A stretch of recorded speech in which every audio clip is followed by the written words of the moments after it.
১৬ বছর বয়সে স্কুল ত্যাগ, করোনা ভাইরাস আবিষ্কার করে যে নারী চমকে দিয়েছিলেন গোটা বিশ্বকে। করোনা ভাইরাস আবিষ্কার করেছিলেন যে নারী, যা আপনার অজানা। মাত্র ১৬ বছর বয়সেই স্কুল ত্যাগ করেছিলেন তিনি। তবে তাতেও দমে যাননি স্কটল্যান্ডের এক বাস চালকের কন্যা জুন আলমেইডা। পরে তিনি একটি গবেষণাগারে কাজ নেন এবং ক্রমে নিজের চেষ্টা ও দক্ষতায় ভাইরাস ইমেজিংয়ের বিশ্বের একজন অগ্রণী ব্যক্তিত্ব হয়ে ওঠেন। করোনা ভাইরাস মহামারীতে এখন বহু মানুষই নতুন করে স্মরণ করছেন এর আবিষ্কারক ডক্টর জুন আলমেইডাকে। আজকে চিন্তন আপনাকে বলবে সে নারীর কথা, যিনি করোনা ভাইরাস আবিষ্কার করেছেন আরও ৫৭ বছর পূর্বে।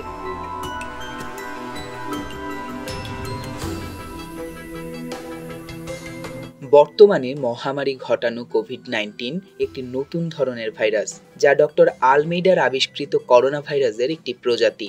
১৯৬৪ সালে লন্ডনের সেন্ট থমাস হাসপাতালের গবেষণাগারে প্রথম করোনা ভাইরাস শনাক্ত করেছিলেন ডক্টর আলমেইডা।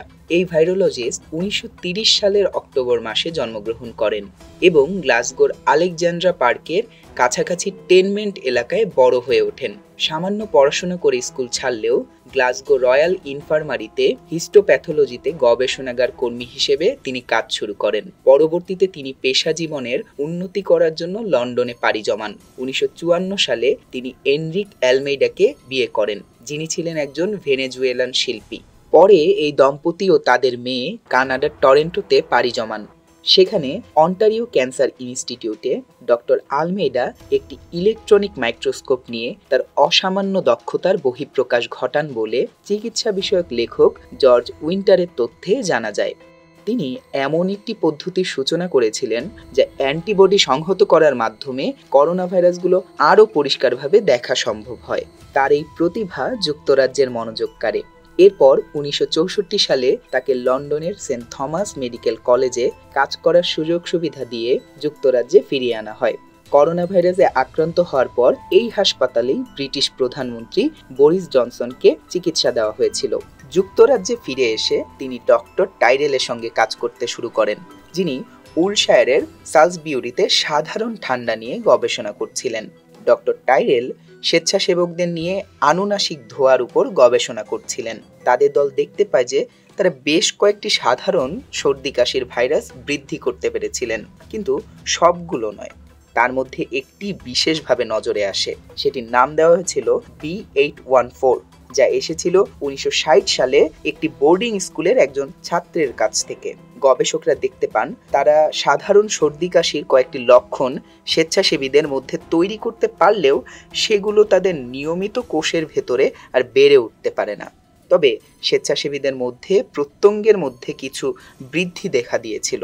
সেটা দেখে অবাক হয়ে ডক্টর টাইরেল ভাবলেন এটা কোনো বৈদ্যুতিক মাইক্রোস্কোপ দিয়ে পরীক্ষা করে দেখা উচিত। এরপর এসব নমুনা জুন আলমেইডাকে পাঠানো হয়, যিনি নমুনার মধ্যে ভাইরাস কণা দেখতে পান। সেগুলো সম্পর্কে তিনি বলেন, এগুলো ইনফ্লুয়েঞ্জা ভাইরাসের মতো দেখতে হলেও পুরোপুরি তা নয়। এতে নতুন এ ভাইরাসটি আবিষ্কৃত হয়, যা বিশ্বে করোনা ভাইরাস হিসেবে পরিচিত হয়ে ওঠে।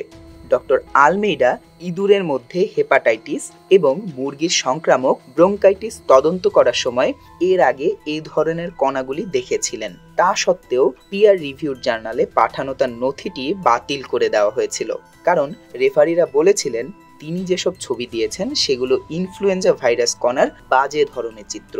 B814 আবিষ্কারের বিষয়ে ব্রিটিশ মেডিকেল জার্নালে ১৯৬৫ সালে প্রকাশিত হয়। তিনি করোনা ভাইরাসের প্রথম যে চিত্র দেখেছিলেন সেটি প্রকাশিত হয় ২ বছর পরে জেনারেল ভাইরোলজি জার্নালে। ডক্টর টাইরেল ও ডক্টর আলমেইডার পাশাপাশি অধ্যাপক টনি ওয়াটারসন, যিনি সেন্ট থমাসের দায়িত্বে ছিলেন, তারা ওই ভাইরাসের নামকরণ করেন করোনা ভাইরাস, কারণ ভাইরাসের চারপাশ জুড়ে অনেকটা মুকুটের মতো সাদৃশ্য ছিল।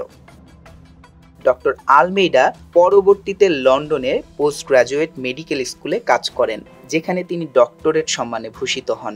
ওয়েলকাম ইনস্টিটিউটে তিনি তার পেশা জীবন শেষ করেন, যেখানে ভাইরাস ইমেজিং এর ক্ষেত্রে তার নামে বেশ কয়েকটি পেটেন্ট হয়। পরে ডক্টর আলমেইডা একজন ইয়োগা প্রশিক্ষক হন, তবে ১৯৮০-এর দশকে তিনি HIV ভাইরাসের ইমেজিং এর ক্ষেত্রে একজন পরামর্শক হিসেবে কাজ করেন। ২০০৭ সালে ৭৭ বছর বয়সে জুন আলমেইডা শেষ নিঃশ্বাস ত্যাগ করেন। মৃত্যুর ১৩ বছর পরে তিনি তার সেই পথিকৃৎ কাজের জন্য স্বীকৃতি পাচ্ছেন। তার সেই আবিষ্কার কোভিড-19 সম্পর্কে বুঝতে সহায়তা করছে মানবজাতিকে। ভিডিওটি যদি আপনার ভালো লেগে থাকে তাহলে লাইক দিন এবং বেল আইকনে ক্লিক করুন। আমাদের ইউটিউব চ্যানেলটি সাবস্ক্রাইব করে আমাদের সাথেই থাকুন।